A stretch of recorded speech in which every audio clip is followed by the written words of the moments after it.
Pappu Yadav action में है। वो भ्रष्टाचार मिटा देने के अपने वायदे को अमलीजामा पहनाने में जुट गए हैं। सांसद बनने के बाद सबसे पहले वो सरकारी अस्पतालों में निरीक्षण करने देर रात पहुंच गए। अस्पताल में हड़कंप मच गया। अस्पताल की व्यवस्था का जायजा लिया और डॉक्टरों को चेतावनी देकर वहां से निकल गए। पप्पू यादव सांसद बनते ही विवादों में आ गए हैं। उनके खिलाफ एक व्यापारी से 1 करोड़ रुपए रंगदारी मांगने का मामला दर्ज हो गया है, लेकिन पप्पू यादव इन आरोपों को बेबुनियाद और एक राजनीतिक साजिश बता रहे हैं। अपने ऊपर रंगदारी मांगने के आरोपों से पप्पू यादव डरे सहमे नहीं है। उनकी दबिश पूर्णिया में जारी है। वो कब किस कार्यालय में पहुंच जाए कोई नहीं जानता। पप्पू यादव एक सांसद होने के नाते विभिन्न सरकारी कार्यालयों का निरीक्षण करने के साथ साथ योजनाओं का भौतिक निरीक्षण भी कर रहे हैं। पप्पू यादव अधिकारियों को हिदायत भी दे रहे हैं कि वे अपनी कार्य संस्कृति में सुधार लाएं और कार्यालय को पीपल फ्रेंडली बनाने के साथ भ्रष्टाचार मुक्त करें। पप्पू यादव कह रहे हैं कि 3 महीने में पूर्णिया के सरकारी महकमे से भ्रष्टाचार का खात्मा कर दूंगा।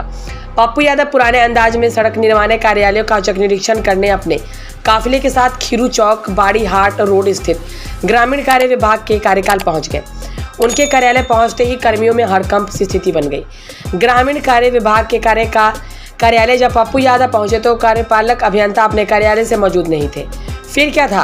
पप्पू यादव भड़क गए। उन्होंने कहा कि अधिकारियों को अपने कार्यालय में नियत समय पर आना होगा, इसमें कोताही नहीं चलेगी। उन्होंने कार्यालय कर्मियों को कार्य संस्कृति को लेकर कई निर्देश दिए। उन्होंने कर्मियों से पूर्णिया में हो रहे सभी चालू एवं पूर्ण हो चुके कार्यों का जायजा लिया है और उपस्थित कर्मचारियों को कई दिशा निर्देश दिए।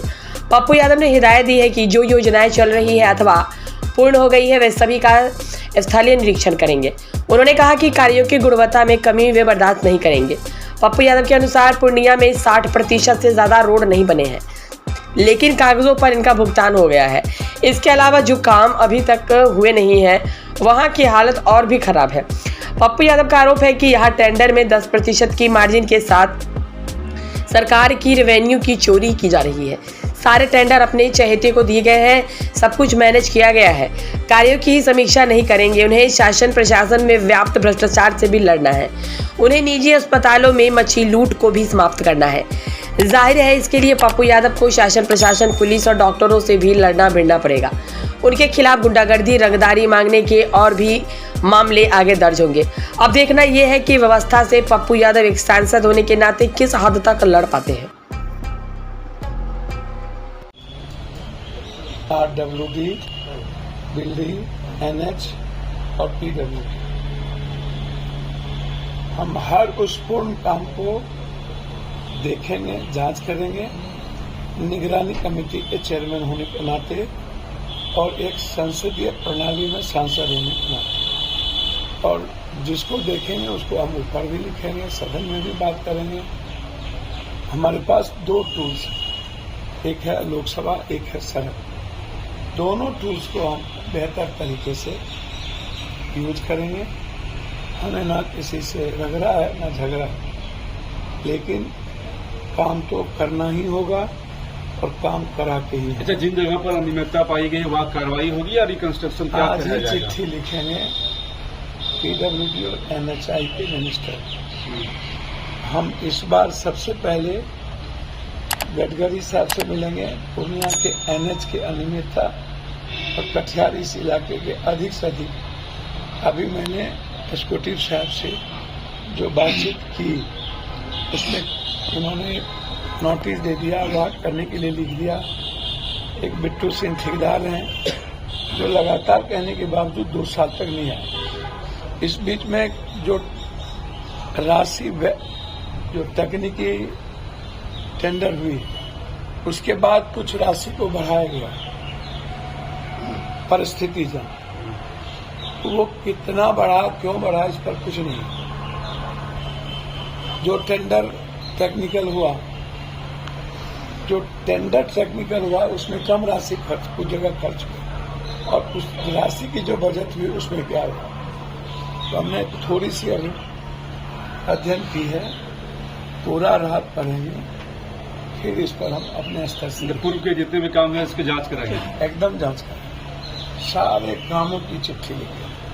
अच्छा, एक और जो पाई जा रही है कि जो रोतारा टेंडर टोल के मालिक से आज हम बुला के बात की है।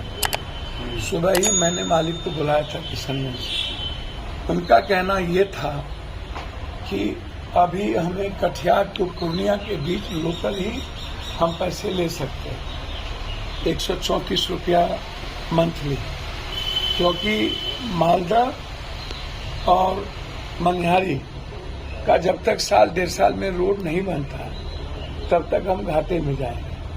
तो उन्होंने टोल को लिख दिया है, सबमिट कर दिया कि हमको नहीं चलेगा, हम 50 लाख के घाटे में हो गए, 50,000 डेली घाटे में जा रहे। मैंने उनको कहा कि लोकल जो कृषक का ट्रैक्टर है उससे आप ऐसा नहीं,